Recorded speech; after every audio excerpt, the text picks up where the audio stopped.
Welcome everyone, and very many thanks for supporting our new online talks. If you missed either of the first two, you can catch up with them on the library's YouTube channel, which is youtube.com/WCM Library. Today's talk will be uploaded there shortly too. Welcome particularly to our speaker, Ralph Darlington, who is Emeritus Professor of Employment Relations from the University of Salford, over the road from the library, whose topic today is the pre-First World War labour unrest and women's suffrage revolt. Never the twain shall meet, ? Our talks are as usual free. However, we would like to encourage you to support the library if you're able to do so, while acknowledging that there will be many other demands on your funds. The page to click to is wcml.org.uk/donate. Right, so I'll just start Ralph's presentation and then I'll just explain another Zoom feature.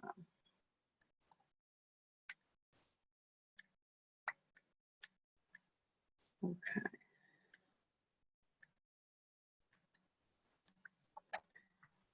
So I hope you can see the start of the presentation. You'll also see on the screen little pictures of meeting attendees, and at the very top left of these little pictures you have buttons which enable two important options for you. You can either click hide thumbnail or the show small active speaker video option, depending on whether you want to see Ralph as he speaks alongside his presentation or not. So just to say that again, at the very top left of the little pictures of attendees, click hide thumbnail or show small active speaker video option. Ralph, many thanks for being with us today and bearing with me during the introductions. Over to you, and just let me know when you want me to move to the next slide. Thanks.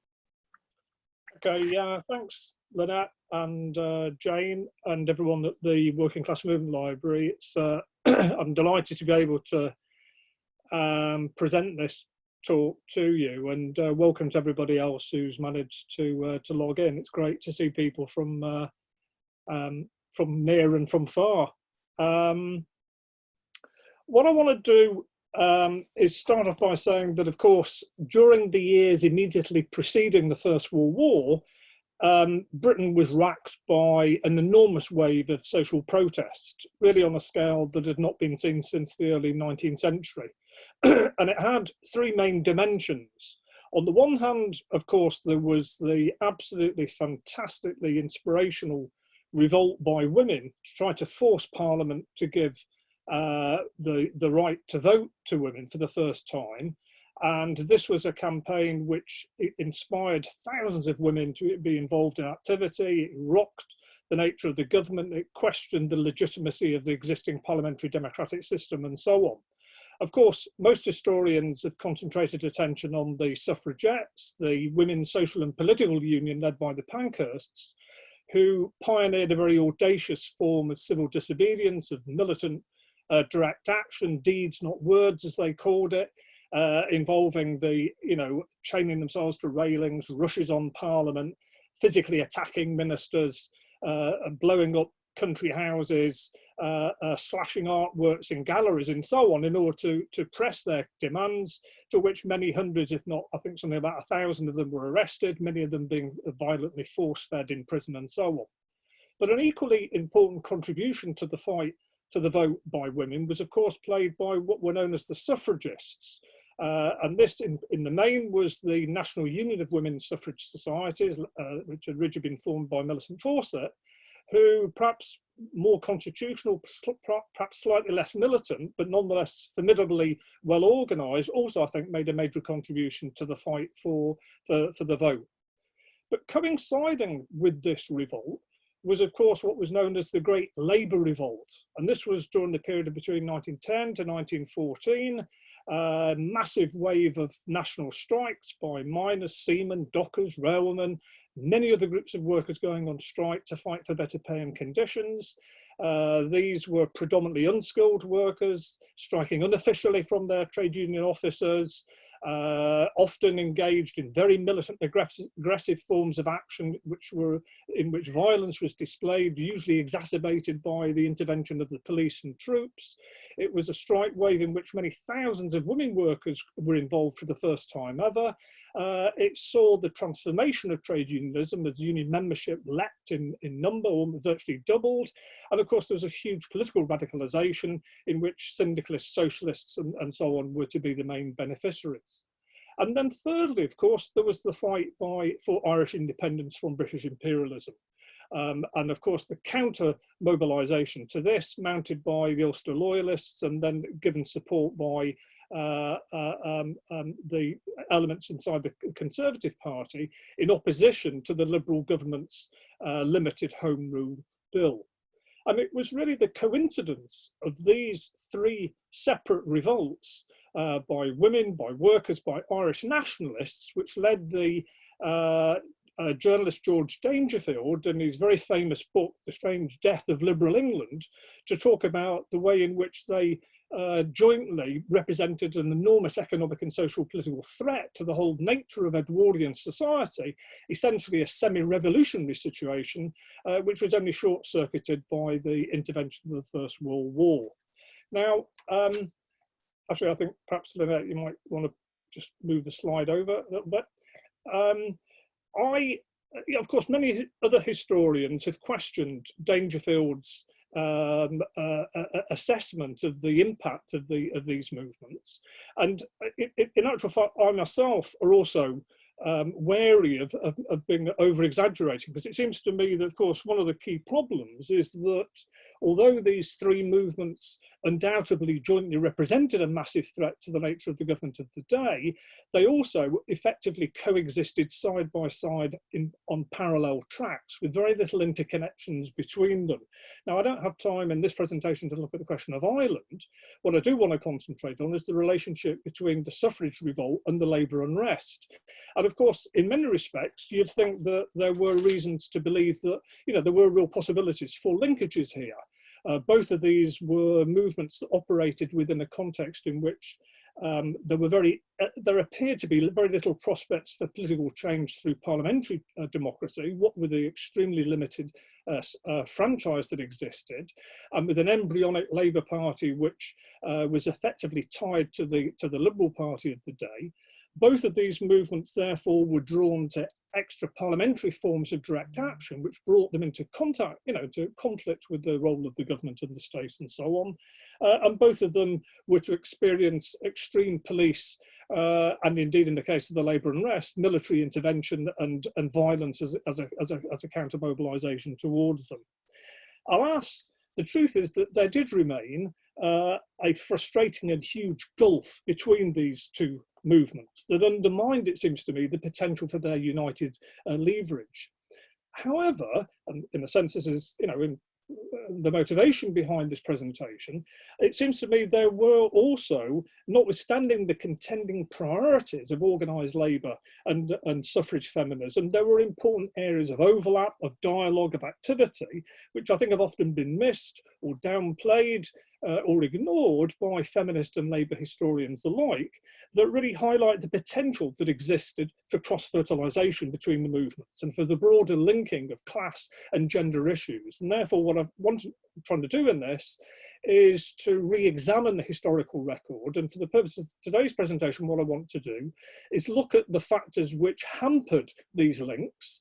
And to do this, I'm going to look at the strategic orientations of the suffragettes on the one hand, and then the Labour and the radical left on the other. And then I'm going to turn to the more positive examples of the links and cross-fertilization which existed, albeit tenuous, from the broader suffrage movement, which includes the suffragists as well as the suffragettes, and the Labour and the left movement. And then I'll draw some conclusions. Could you move the slide, please? To begin with, then, let me look at the suffragettes. I mean, obviously, you know, I mean, I'm a tremendous admirer of the suffragettes. I mean, an absolutely magnificent form of organisation.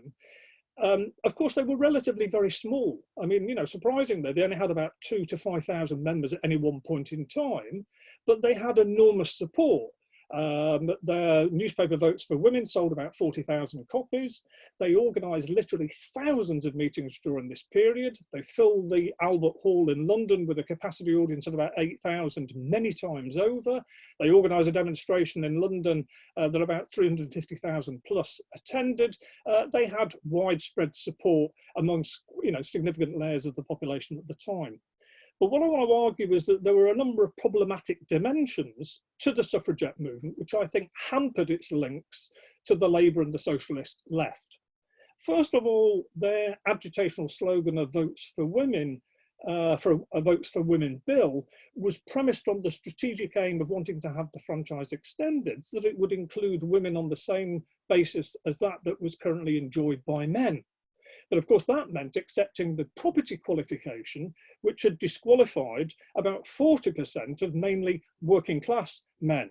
And therefore, the argument was that the proposed women's franchise bill, if the suffragettes had been successful, would have only given the vote to a very small stratum of propertied middle-class women, whereas the vast majority of ordinary working-class women would still have been denied the vote. And it's for this reason, it seems to me, that both the trade unions and the Labour Party actually refused to support the suffragettes campaign. And we should remember this was the case. And instead, they counterposed the more far-reaching and nominally more radical, at least, demand for full adult suffrage that would embrace both men and women on the basis that female enfranchisement should only come about as part of a broader move towards a democratic form of working class political representation.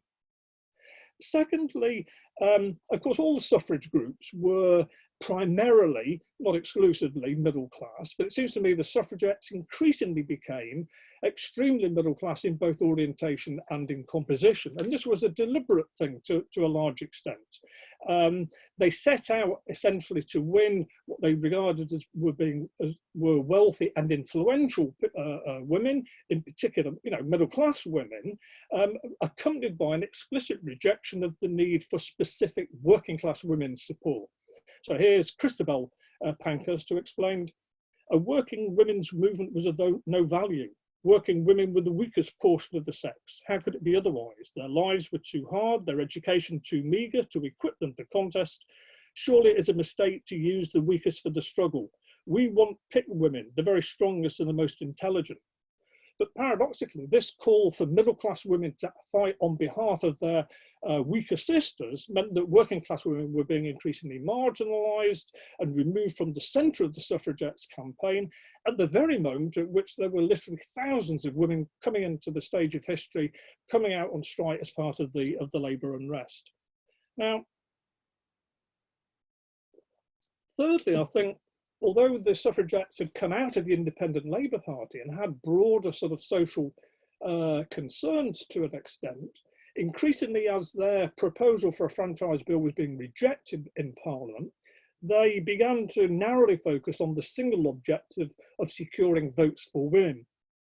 This involved the dismissal of any campaign in support of any other economic, social or political issue, including the fight by women workers to improve their pay and conditions, to gain union recognition and so on and so forth. Emmeline Pankhurst explained, our members are absolutely single-minded. They concentrate all their forces on one object, political equality with men. No member of the WSPU divides her attention between suffrage and other social reforms. But I think this emphatic rejection of any other social and political campaign and an accompanying disassociation or connection rather with any other reform movement really meant that there wasn't a great deal for the suffragettes to contribute in relation to working class women's experiences and aspirations and so on. And of course, fourthly, there was the problem that the suffragettes actually were antagonistic to strikes and the labour unrest. I mean, the great dock strikes that swept the country in 1911 and then the London dock strike in 1912, the Votes for Women newspaper argued that the suffragette cause and militancy was superior and was more valid to such male industrial unrest. And they argued that working men had the votes. They had a constitutional means of redressing their grievances without having to resort to strikes and to paralysing the life of the community in this fashion. And therefore, instead of denouncing employers for treating workers badly, they denounced the strikers for putting their wives under the economic hardships that resulted. when the syndicalist leader Tom Mann and others were arrested for sedition, for calling on soldiers not to shoot down striking workers, the Votes for Women newspaper noted that this was an offence that was more serious than any that had been committed by the suffragettes, and therefore should have been punished more severely. And even when 15,000 unorganised women factory workers in Bermondsey and South London walked out on strike, fighting for improved pay and conditions and so on, the suffragettes really played no role whatsoever as an organisation in this or any other women's strike, trying to assist them, trying to relate the campaign for the vote to their issues and so on. So I think this was, these were lots of positive things about the suffragettes. These are things which strategic orientation aspects, which I think hampered the possibility of links with the Labour and the radical left. But having said that, and Lynette would be good enough to change the slide, really there was a mirror image, because the Labour and the radical left reflected this in their sort of distaste towards the suffragettes, and hence you see why there could be this problem here.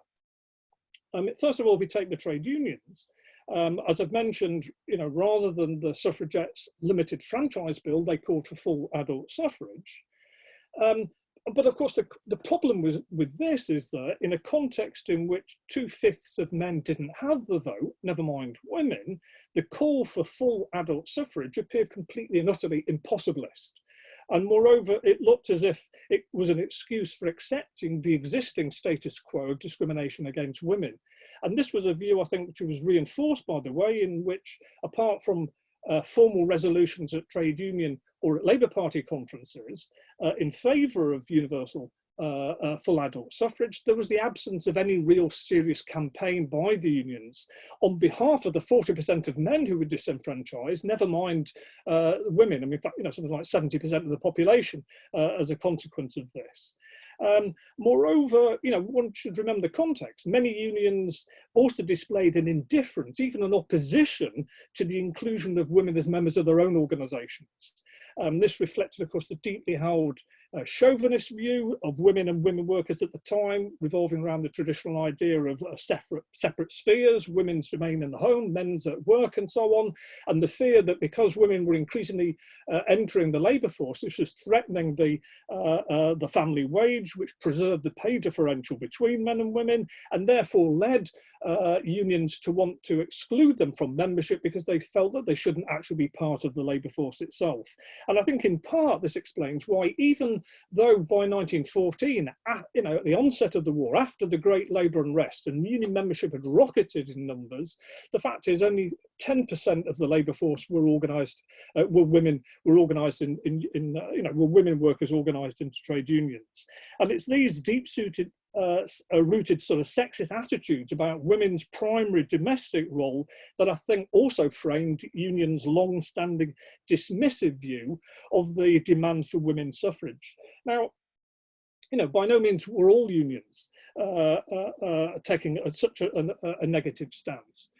Emma Patterson of the Women's Trade Union League in the 19th century, some of the unions that came out of the new unionist strike wave of the late 1890s and so on, did recognise the need for women to be organised as workers to fight over pay and conditions in union organisation, but also was supportive of the fight for suffrage reform.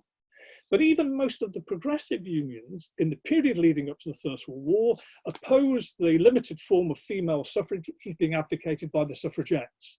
And they argued on the basis that it would merely enfranchise the wives of their employers, but not women workers themselves. Now, if you take one of the best of these unions, the National Federation of Women Workers, the all-female organisation led by Mary MacArthur on the model of a general labour union. This was the, Cathy Hunt spoke to the library about recently. This was a union that was open to all women in unorganised areas, but also in organised areas where women were being excluded from the male-dominated trade unions. This was a union which allied itself with the General Trade Union Declaration of Support for Adult Suffrage and opposed the suffragettes. And whilst they clearly recognised the necessity of special organisational apparatus and propaganda directed specifically at women workers, the Federation very much confined its campaigning concerns within the traditional bounds of trade unionism, of wages and conditions and so on and so forth, rather than broader social or political issues beyond the issue of labour of suffrage, which related to women and which gave their working life its particular exploited and oppressed characteristics. Ditto the Workers' Union. This was where Julia Varley, who'd been a member of the Federation, had been a leading suffragette and had been imprisoned for it, was appointed as the first women's organiser for what was a mixed-sex union, but which was very supportive of women workers. She also, like MacArthur, very much encouraged women to see the link between the fight to win the vote and to win better conditions at work, but she also was concerned to ensure that the suffrage cause never obscured the labour one, and to reassure male members of the workers' union that her suffragism in no way diluted her commitment to the working class cause. When it comes to the Labour Party, you see the way in which despite a campaign inside the party for women's suffrage, led by two prominent independent Labour Party leaders who were politically highly supportive of the suffragettes, namely Keir Hardie, of course, who was a friend of the Pankhursts and indeed lover of Sylvia, and George Lansbury, who became a Labour MP. Labour Party conferences consistently during this period voted instead in favour of full adult suffrage. Labour was not prepared, its MPs to rattle the cages of Liberal MPs, worried about its male, calling for women's franchise in terms of its male electors and so on. Having said that, in 1912, the Labour Party conference did take an important decision when it refused to support a Liberal government proposal. This was clearly an attempt to deflect pressure to concede to suffragette demands. It was proposing to introduce a franchise bill that would give more men the vote, but still deny all women the vote. The Labour Party, to its credit, refused to agree to that. But the conference also rejected a motion which had been very much inspired by the suffragettes, that Labour should oppose any and all Liberal government legislation until it introduced a bill that gave women the vote. And because Labour rejected this, the suffragettes completely cut off all relations, refused to support Labour's by-election parliamentary candidates, heckled their speakers at meetings, including Keir Hardie himself, excluded ILP women who continued to support Labour. I mean, paradoxically, the Labour Party's commitment to only support an extension of the franchise that included women was something which was welcomed by the main suffragist organisation, the National Union of Suffrage, Women's Suffrage Societies, who now dropped their stance of political neutrality, agreed an election pact with the Labour Party, and some of their activists became quite active inside the Labour Party as a consequence, although this had the effect of directing some of the suffrage protest away from its more militant direct action routes towards parliamentary constitutional channels. And then finally, there's the radical left. Here you see the way the largest Marxist organisation of the day, the Social Democratic Party Federation, which became the British Socialist Party in 1911, whilst formally committed to female equality, rejected the suffragette strategy, which it called votes for ladies, and instead again called for adult suffrage. And they had, their attitude to the question of women's suffrage, a more general issue of women's rights, I think was in part shaped by a very sort of economic determinist, a mechanical Marxism, very characteristic of the Second International at the day, that assumed that all of this would be sorted out, by a socialist society. And notwithstanding the efforts of individual members like Dora Montefiore, who was had been a suffragette, was on the executive committee of the SDF, the British Socialist Party, had worked with Sylvia Pankhurst and so on, and some women SDF members, the truth is that the party as a whole devoted very little attention whatsoever to the problems of gender inequalities, to discrimination in employment or society, and that didn't involve itself as an organisation in supporting the suffrage movement. And to add to this, of course, its leadership's dismissal of industrial struggles as being basically ineffectual and merely subsidiary to socialist propaganda and political organisation meant that the party's ability to relate to the labour unrest, of which many women workers were being involved, also I think was extremely undermined. I mean, again, there were exceptions here, John McLean, individual trade union members and so on. But as a party, this was, was somewhat compromised. The minuscule Socialist Labour Party, which had come out of the split from the SDF, did have a focus very much on the centrality of working class agency and had built some support in the Singer sewing machine factory.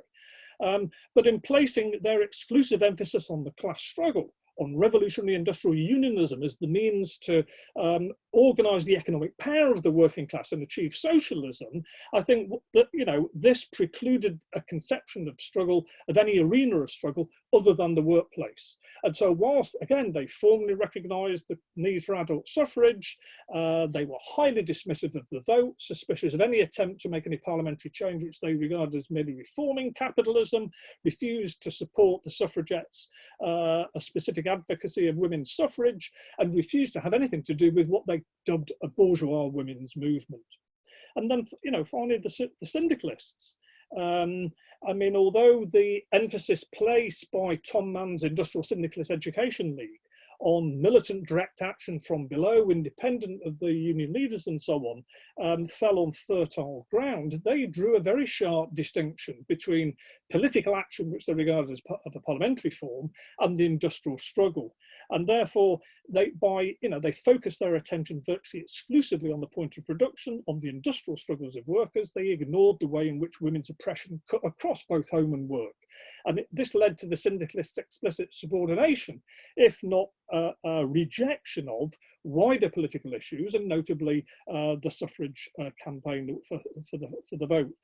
Here's the Suffragette newspaper, with its underlying dismissive stance towards the suffragettes. And they say, "To us, it is somewhat ironical that so much energy and magnificent heroism should be thrown away on so worthless a cause.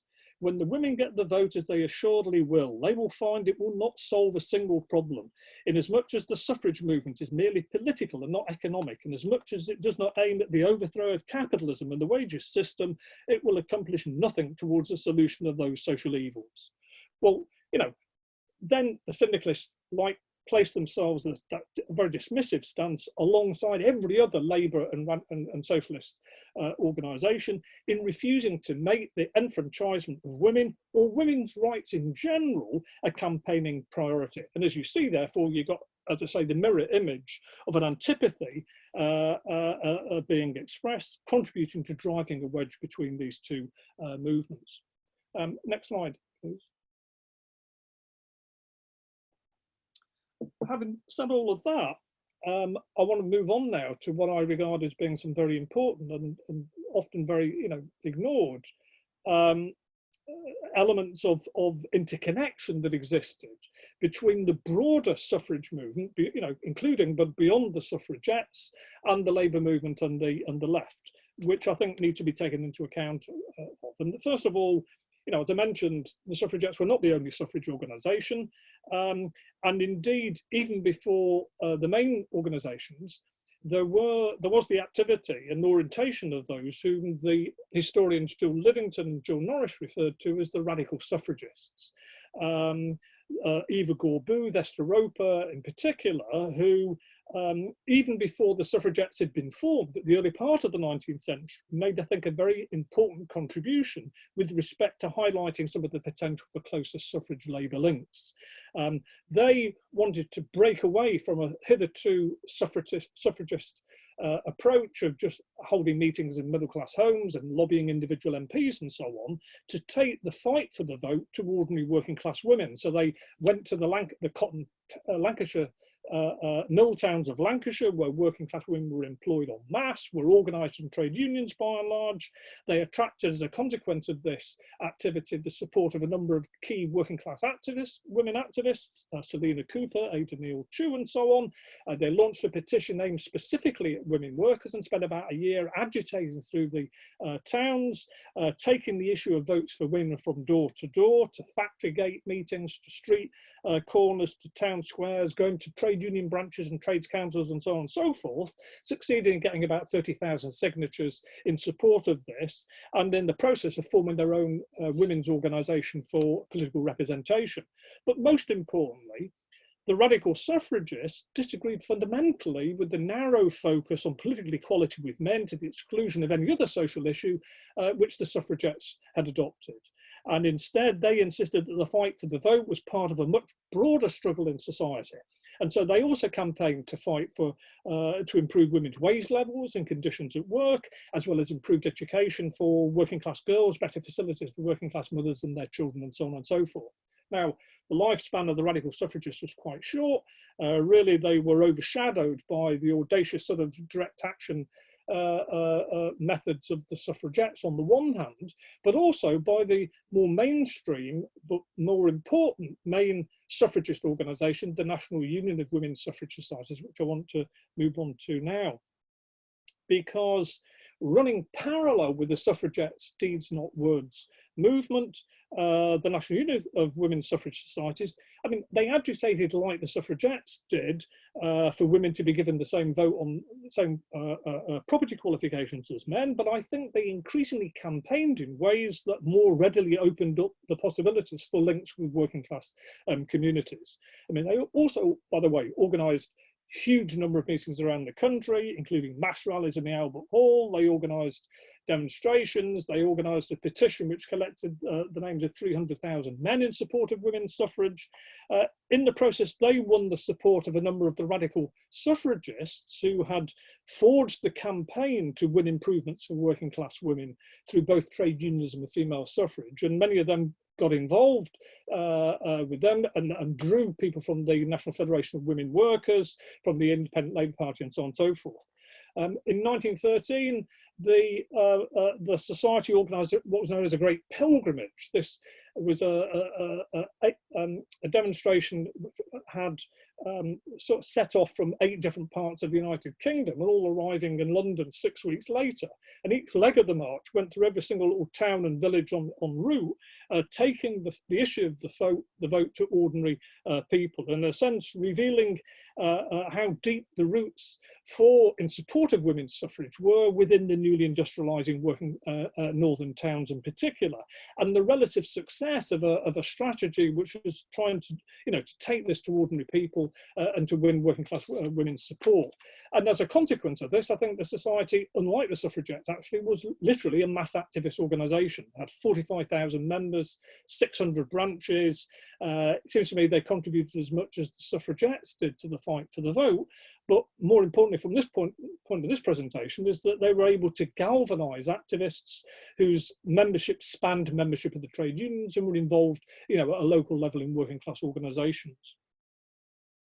But of course, I think from within the suffragette movement itself, there were also minority critical voices that raised in varying ways questions related to the need to broaden the fight for the vote to other social and political issues. Now, I mentioned Dora Montefiore, but there was also Charlotte Despard, Teresa Billington-Gregg, who were leading suffragettes who then broke away because of the concerns of the lack of democracy inside the WSPU, and they formed a Women's Freedom League.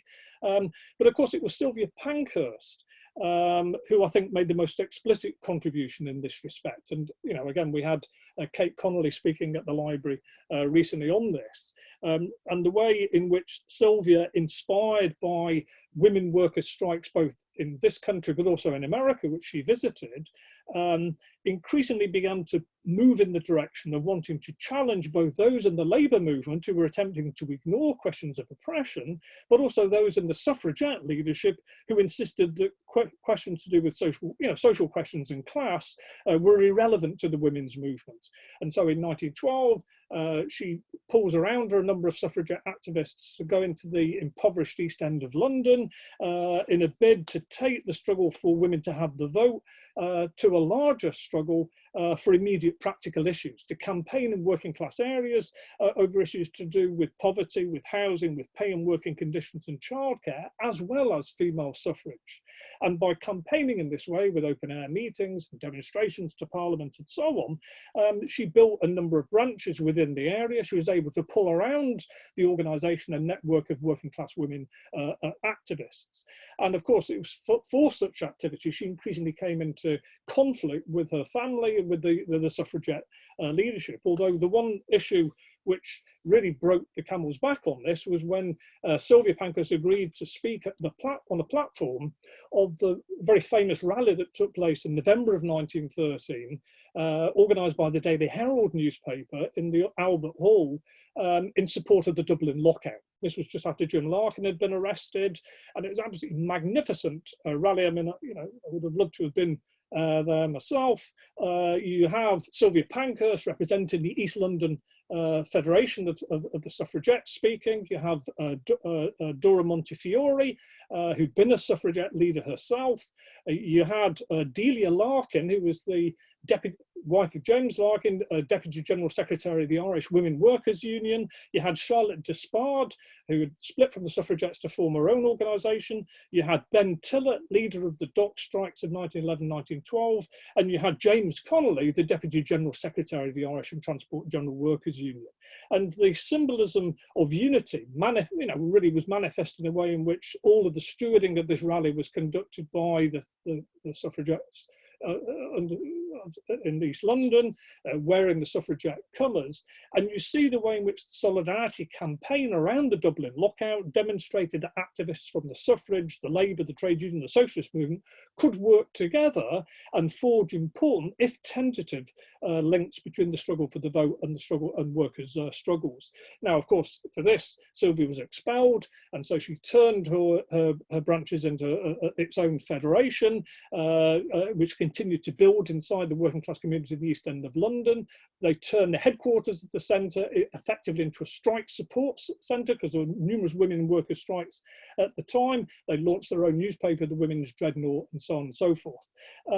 Paradoxically, it's the great reserve of energy and combativity of the great unrest in which women workers at the centre, which had been untapped by the suffragettes, which really invigorated the suffrage struggle in the East End of London. Now, next slide, please. This brings me to recognise that, on the other side, there were also some very positive dimensions being displayed by elements inside the Labour and the socialist left in terms of forging links with the women's movement. And I don't want to overplay these, but I want to draw your attention to them. I think a particularly important dimension with respect to the potential interplay between the Labour unrest and the suffrage revolt was expressed via the pages of the newspaper, the Daily Herald. Now, this was a absolutely magnificent paper. It was independent of the Labour Party and trade union leadership, and indeed the radical left leadership. It was known as the rebel paper. It invited and supported any group of people who were fighting back against the system, even if they were unofficial. It wanted to give support to anyone who was fighting injustice. And of course, its pages were full of reports and support for workers' struggles throughout the period of the Labour unrest, and indeed many women workers' strikes feature within its pages. But at the same time, and often forgotten actually, is that the Daily Herald was the only national newspaper that actually supported the suffrage campaign. and as well as the labour movement. And indeed, its pages were full virtually every day of reports on activities that were taking place. Moreover, as on other issues, the paper opened up its pages and invited contributors to write regularly from different elements of the suffrage and suffragette cause, so they could have a dialogue and debate inside the pages of the newspaper.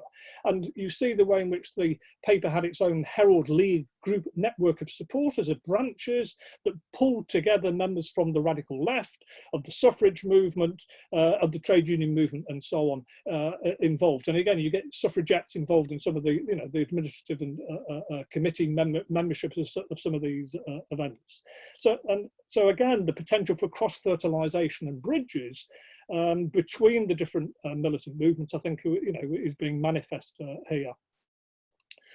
Another important development was the way in which, inspired by both the strengths and characteristics of both the labour unrest and the women's suffrage revolt, there's the emergence in 1910 of the Domestic Workers' Union of Great Britain. Now, there's a book came out last year by Laura Schwartz. I'd thoroughly recommend, a magnificent book which helped to bring some of this out. A union that was sponsored by the National Federation of Women Workers, and which challenged many of the preconceived attitudes of both the labour movement and the women's movement, but at the same time incorporating aspects of both. So on the one hand, it was, bear in mind, by the way, a third of women workers were domestic servants. It was domestic servants' exploited class position, which encouraged them to assert themselves as unwaged workers, as wage workers, as any other, and to attempt to carve out a space for themselves in an industrially orientated labour movement by demanding improved pay and conditions and so on. And the union was not afraid to get into a conflict with mistresses who were, suffrage supporting, but then not treating their workers well.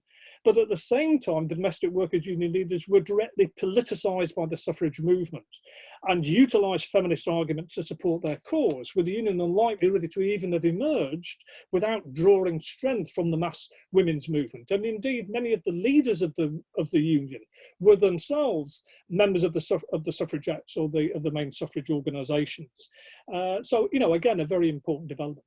And then another, if somewhat more diffuse and amorphous, but non less important link between the labour and the suffrage movements, I think, was manifest in the wave of women workers' strikes that formed a part of the labour unrest during this period. Now, I mentioned the National Federation of Women Workers and Mary MacArthur. Actually, integral to its success was the way it developed, a sort of evangelical style of trade unionism that made determined efforts to utilise militant strike action as the chief means to organise women workers. And indeed, you look at the union's record from about the period of 1906 to 1914, and it's largely one of supporting women workers' strikes. The chain makers at Cradley Heath, the engineering workers in the Midlands, textile workers in Scotland, and so on. And these strikes usually followed a sort of similar pattern. Women workers would walk out pretty well spontaneously for better pay and conditions and so on. They'd call on the Federation to send down an organiser. Mary MacArthur or someone else would go down there, recruit workers en masse, organise solidarity efforts on their behalf, negotiate with the employer for better pay and conditions and for full union recognition. But other unions played a similar role. The mixed-sex workers' union, I mentioned earlier, Julia Varner, the women's organiser and so on, was also very involved in supporting women workers' strikes. And there were many other strikes involving other unions, textile workers' strikes and so on, in which women were involved. Now, when you look at these strikes, what comes over to my mind is the way in which they appear to have been influenced and emboldened, both by the growing industrial unrest, in which their predominantly male counterparts of the larger trade unions are involved, but as well as by the militant women's suffrage movement, in a context in which philosophies based on the notion of militant direct action from below had become widespread. And in the process, you see the way in which it was often very young women, young girls, who were at the driving force of these strikes in which they're involved. They adopt what Eleanor Gordon has referred to as suffrage tactics of propaganda and demonstration, with leaflets, with strike songs, with banners, with postcards, ribbons, badges, the way they dressed on the picket line, acted and so on.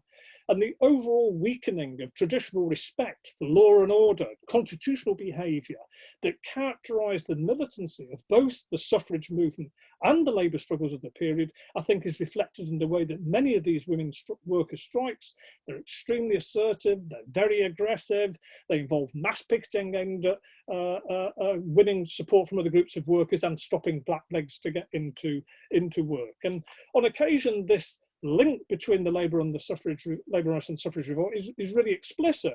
There's a strike in Bridport in Dorset where the women marched to the streets of the town singing the suffragette anthem shoulder to shoulder. When Charlotte Despard gets up at a mass rally to address the Bermondsey women workers' strikes in South London, she's given her a tremendous cheer, a good old suffragette. The East London dockers, who acted as bodyguards for Sylvia Pankhurst's East Suffragette Federation, at many of their meetings, reciprocating the support which the suffragettes organisation had given to their strike. More often, the link between the labour and the women's movement is more tentative, more diffuse, but I think is real nonetheless, and shows, it seems to me, that, you know, there was actually a good deal of respect for the suffrage, but also for the suffragette cause across a wide layer of the labour and the trade union and the socialist left. And here's Sylvia Pankhurst reflecting on the situation. The WSPU was regarded with admiration and friendship, not only by many on the left wing of the political labour and socialist movement, but also amongst the industrial rebels. Its editorial columns were scarcely read in such quarters, its speeches little noted, but its militant actions aroused the enthusiasm of those who were impatient at the slow pace of their own movements. Undoubtedly, the example of suffragette militancy had a profound influence in accentuating militant tendencies of the left-wing working class movement. All right, final slide, please, Lynette. So in conclusion, you know, clearly there were some important objective factors that mitigated against the development of closer links between the suffrage revolt and the labour unrest, including the pronounced gender segregation of the labour market, the social class differences of the two respective movements, the male dominance of the trade unions and the radical left. But I think such a backcloth is compounded by the critical subjective factors, you know, and I've looked at the narrow and blinkered sort of political orientations of both camps in a way, which hampered the links that were being made. But having said that, there were some individual figures within both camps who grappled with the tactical pathways in which some connections could be sought. I mean, Sylvia Pankhurst herself recognised that the suffragettes were tactically wrong to have had nothing positive to say about the call for full adult suffrage. And, you know, her approach of trying to relate the women's suffrage campaign to the wider goals of the labour movement, had it been played out and taken on board, maybe the two sides could have worked a bit more closely together. Conversely, if you look at the socialist left, there are individuals, John Carstairs Matteson, one of the leading members of the Socialist Labour Party, recognised that radical socialists had been wrong not to have involved themselves in the women's movement, and they should have done so. They should have, you know, seen them not as enemies but as friends and helpers, and, you know, taking a view that you may not have agreed with everything, but it was possible to work alongside and to be supportive of these groups at the same time.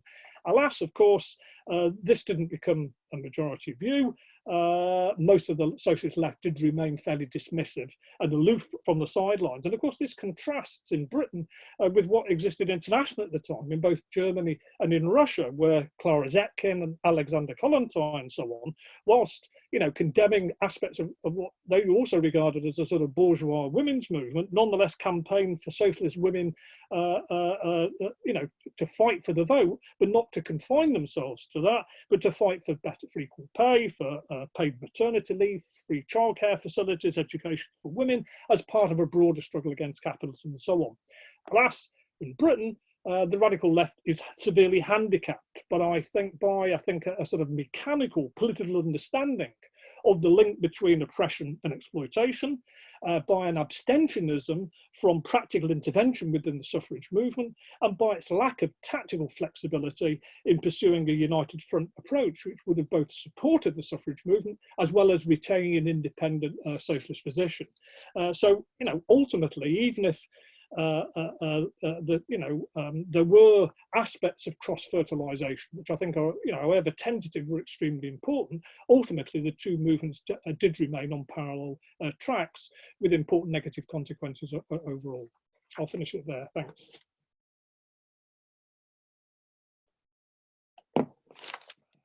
Okay, thank you very much indeed, Ralph. Now, we're seeing some virtual applause. I draw your attention to that you've got a reaction button at the bottom where, yes, people are finding it already. There you go. Virtual applause has its own joys, I find. So, yes, thank you very much indeed for that. Now, next to that, or down alongside that reactions button, we've also got the chat button. So if you click on that, we're already getting some questions in, which is brilliant. So, Ralph, if you want to work your way through them.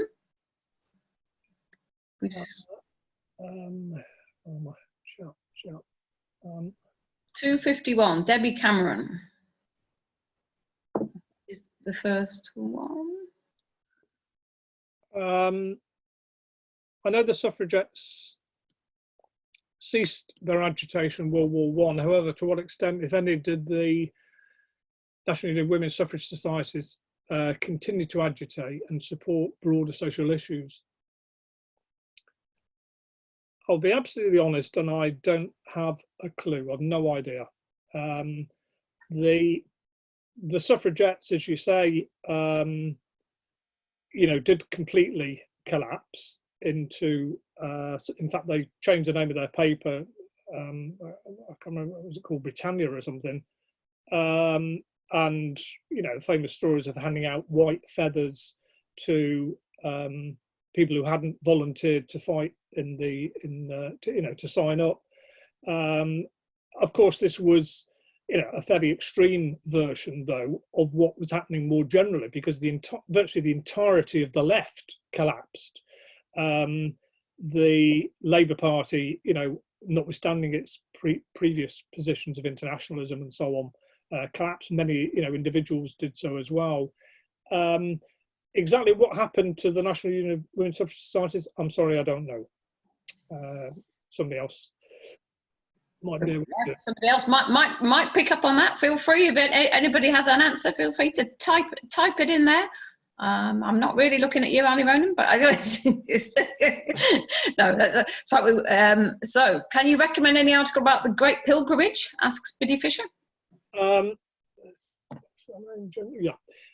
there's. I don't know about articles, but there's a very good book which came out, I think, 2 years ago now, which I'm looking at. It's on my bookshelf here. Hearts and Minds by Jane Robinson. Hearts and Minds. And it's specifically a book about the Great Pilgrimage, although it does cover the earlier period and immediately after, and does have some really good material about the society. So I thoroughly recommend that.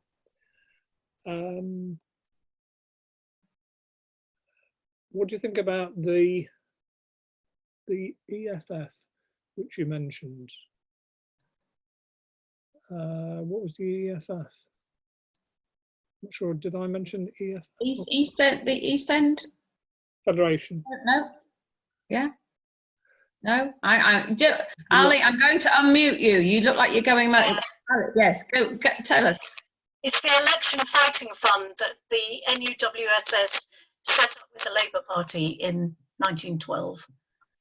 Though you did mention it, because yeah, it's a really important thing. I think that's been completely, you know, not represented enough by historians, in my opinion, yeah. Because there were, in Manchester particularly, a lot of socialist women involved in the NUWSS and very involved with the working class movements in the Northwest. So although everything focuses on lovely Sylvia, there's a lot of other work, there are a lot of other things going on, you know, which get overshadowed by Bye, Sylvia. I'll. Yeah. I mean, sorry, am I back on speaker? Yeah. I mean, I think that's a fair point. And there is a book which has also came out a year or two ago called The Women in the Room by Nan Sloan, which is about the Labour Party's forgotten history, as it's subtitled, in terms of the support for the suffrage movement. And this book, specifically, I think, deals with the support which the society gave to the Labour Party, but also the way which the Labour Party itself had its own sort of concerns and organisational forms and so on. So, I grant you that's a significant aspect. And in a way, it shows that, the suffragettes took really, quite a sectarian sort of position, a very ultra sort of position toward the Labour Party, which, clearly not all those fighting for suffrage shared whatsoever, at all. So I think, that's a fair point that you're making. Did the Liverpool branch, with Eleanor Rathbone at their helm, have any links with trade unions? I'm sorry, I don't know. I mean, I think almost certainly they would have done. Liverpool was, I think, quite a fruitful area for the society, but it also had, leading suffragettes, but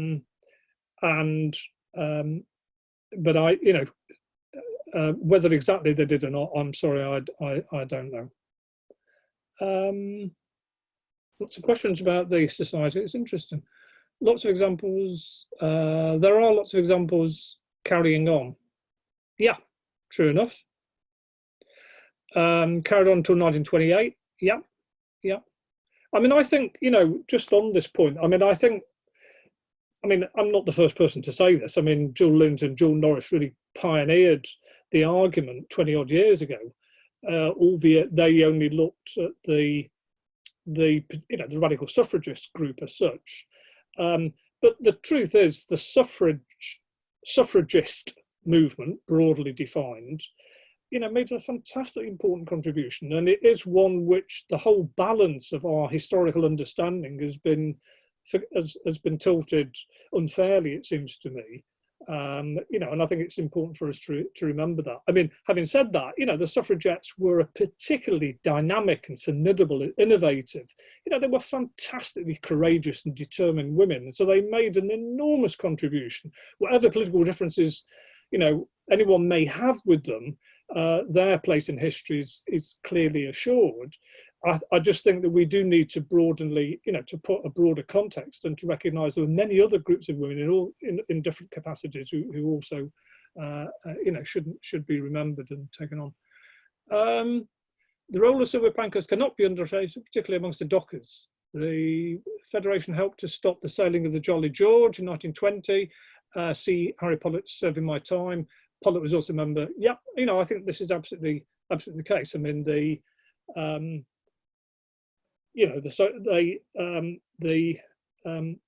it turned itself effectively into a socialist organisation, a socialist party, and you see from this many of the in the revival of mass industrial strike action that occurred immediately after the First World War, you see some of the fruits of this being displayed. So I think that's absolutely true. I'm working on the links between suffrage and labour in Dublin and have found that individuals who straddle both labour and suffrage, oh good, I'm glad someone has said this, most important in bringing the two together, both in terms of the ideological support and civil rights, as well as occasionally providing practical support in the form of joint rallies. Well, is that Erin? Erin, thanks ever so much for that, because in conducting this research, I had to leave it out of this talk because I thought otherwise I'd be going on for an hour or something. But I did want to have a section on the links between Irish suffrage and labour. And you're absolutely right to point to this, because of course, Ireland was, we think of the labour unrest, we need to think of the Dublin lockout as part of the unrest. And equally, when we think of the suffrage movement, then we need to think of what was happening in Ireland itself. And it's fascinating the way in which the Irish suffragettes and suffrage organisations were extremely supportive of Labour protests. I mean, when it came to the formation of Delia Larkin's Irish Women Workers Union, which was basically a sort of offshoot of the Irish Transport General Workers Union, given support by Jim Larkin, the suffragettes were there at the outset. They were there at the rallies supporting the formation of the union. The main suffragette organisation, I can't remember the name of the woman, claimed that James Connolly was the best speaker on suffrage she'd ever heard speak, better than any of the Irish women. Larkin was supportive of suffrage. Delia Larkin herself didn't just receive this support from the suffrage movement, she also spoke on platforms of the suffrage campaign in Ireland. When the Irish Women Workers Union were drawn into the great Dublin lockout, 20,000 workers being locked out and so on, then again, and had to set up, support network of relief for the strikers, for their families, for their children and so on. Again, Delia Larkin was assisted by leading suffragettes and suffragist organisations. So there wasn't the sort of disparity of such a sharp form that you saw in Britain, which was being reflected here. And then, of course, I've got to say that there was a fantastic amount of solidarity being displayed in Britain around the Dublin lockout, of which the rally I mentioned was only one aspect, because of course Dora Montefiore played a leading role in setting up what was known as the Save the Kiddies scheme. This was, following the inspiration of the tactic in the Lawrence textile worker strike in America and one or two other places. This was an attempt to take some of the children of the strikers of the Dublin locked out workers and give them some relief by taking them over to Britain and putting them up in the homes of socialists and radicals and suffrage supporters and so on. It was a fantastic idea, and again, suffragists and suffragettes were involved in taking part in willing to support this. The whole process got a bit short-circuited out of a sort of reactionary counter-mobilisation by the Catholic Church to stymie it, but nonetheless, again, showed the possibilities of link. So I think it's an important point that we recognise the Irish connection here and the way that the suffrage and Labour links were very, very fruitful. Appalling treatment of Sylvia by the BSP, along with Murphy, Larkin and others, showed an appalling attitude. Yeah, Murphy wasn't in the BSP, he was in the Socialist Labour Party, but in terms of the BSP's attitude to Sylvia Pankhurst, I think that's probably fair enough. Murphy, by the way, on my very last slide, I did have a picture of Molly Murphy, who married J.T. Murphy. And for those who might not know, well, Molly was born in Lancashire in Leyland. She was a suffragette organiser in Sheffield, and she tells a beautiful story about how she was selling votes for women in the streets of Sheffield, and she keeps bumping into these Sheffield engineering workers, of whom one of which is J.T. Murphy, who keeps trying to invite her to marry him and things like this. Anyway, eventually they help to provide bodyguards for the women for suffragette meetings on occasions, and the relationship eventually becomes more fruitful. And she, when Murphy goes to Russia and gets involved in the early British Communist Party, she joins. So you see the way that suffragettes are drawn to the Labour movement as a consequence. Was there, do you think, a need to keep the women's trade union movement separate from the suffrage issue at the stage when organisers were working so hard to keep women organised? No, I don't. That's from Kathy. I don't see that there would have been any advantage in that whatsoever. In fact, in a sense, hopefully, my talk is try to undermine that notion that there should be a sort of demarcations between these.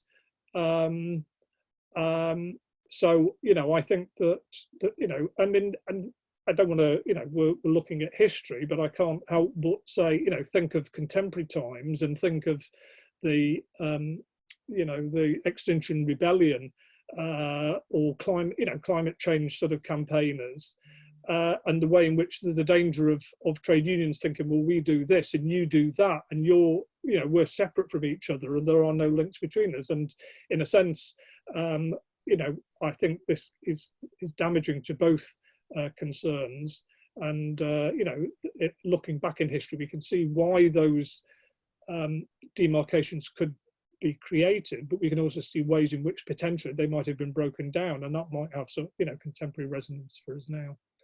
If you had to estimate the percentage of influence of the suffragist movement in getting the vote against the fact that women took over men's jobs during the war, what would be percentages? I'm sorry, that's just, it's impossible. You know, I mean, there were a number of reasons, a number of factors. Let me put it this way. The fact that women won the vote in 1918 was not only because of what women had done prior in terms of the, you know, the campaigning, okay, the impact of the First World War, of the Russian Revolution as it happens, of the entry of mass numbers of women into employment and the changing nature of social and political and employment life, all of which, of course, contributed. But I think it, you know, if I would say that unquestionably, in my mind, the most important factor, the most important dimension upon which the rest of it may not have really mattered, would not have acted as the final catalyst if it hadn't had occurred, was the movement that had taken place in the years which I've been looking at. You know, and I think it would be wrong for people to downplay that and to say, well, they would have got the vote anyway, wouldn't they, even without that protest? No, they wouldn't, I don't think.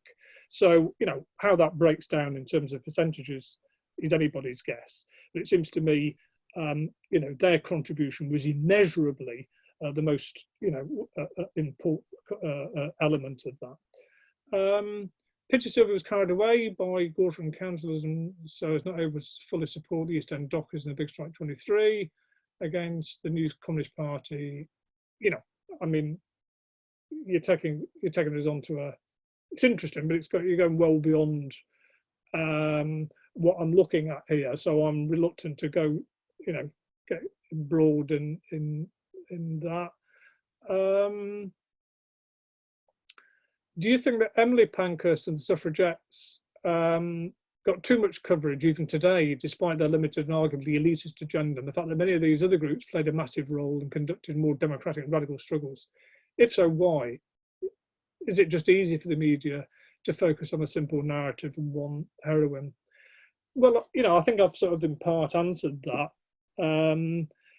I think historically, you know, there's no doubt that most historians have focused on the suffragettes to the exclusion of the suffragists. And I think even now, notwithstanding, you know, the major contribution, one hand tied behind our backs, Jill Norris's book has made, and some other work that has come subsequently on the suffragists, there's still enormous amount of historical work that could be done to uncover the rich tapestry of activity and organisation, propaganda and so on, that the suffragists made. And, you know, whereas the suffragettes have got many forms of historical accounts and records and so on, and diaries and things, and when it comes to galleries and exhibitions, that's what tends to focus. But you know, as I said, I don't want to downplay the contribution that the suffragettes made. I mean, I'm a tremendous admirer, you know, and would have been, you know, it's ridiculous to say it, support, you know, if I'd been there supporting the suffragettes. They were a formidably well organised, very sophisticated, artistic, you know, organisation, with tremendously determined and courageous individuals. And I think it would be absolutely, terrible for us to, whilst we, might criticise, as I have indeed myself, aspects of their approach, with the benefit of historical hindsight, it has to be said, not to also admire and to recognise, the very real contribution which they made. And so, although the historical record maybe still needs to be, the balance still needs to be tilted somewhat, I certainly don't want to downplay the role, that they made. Of course, in relation to the question of this afternoon, the question of the links with the labour movement, it was extremely problematic. But it didn't necessarily, as with all of these things, have to be. There were possibilities, there were things that might have been done differently. Alas they weren't. But the thing was not written in stone beforehand. And I think it's good to look back in history to, both because it's interesting in its own right, but also because it may tell us something which is of value for today. That sounds like a good note to end on, and I think actually we've got lots of appreciative comments there, but I think that is the end of the questions. So I am going to say once again, huge thanks to Ralph, and thanks to everybody for joining us and for some really good questions there as well. Thank you for the virtual applause on Ralph's behalf. So if you weren't here at the beginning, just some really good news that we have got another talk next week, which was not originally planned, but same time next week, Wednesday 2 p.m, a talk by Kevin Morgan on the history of May Day. And so keep an eye on our events page on our website, because we will be trying to add in new things if we can. So this talk has been recorded, as our other ones have been, so that will be uploaded hopefully later today onto our YouTube channel, youtube.com/WCM Library. If you missed the start, or if you want to recommend it to anybody else, then please head that way. And finally, another reminder, our talks are as usual free, but we would like to encourage you to support the library if you're able to do so, and there's a donate button on our website. Thank you again, everybody. Thank you particularly to Ralph, and goodbye until the same time next week. Take care, in solidarity. Best wishes from the Working Class Movement Library.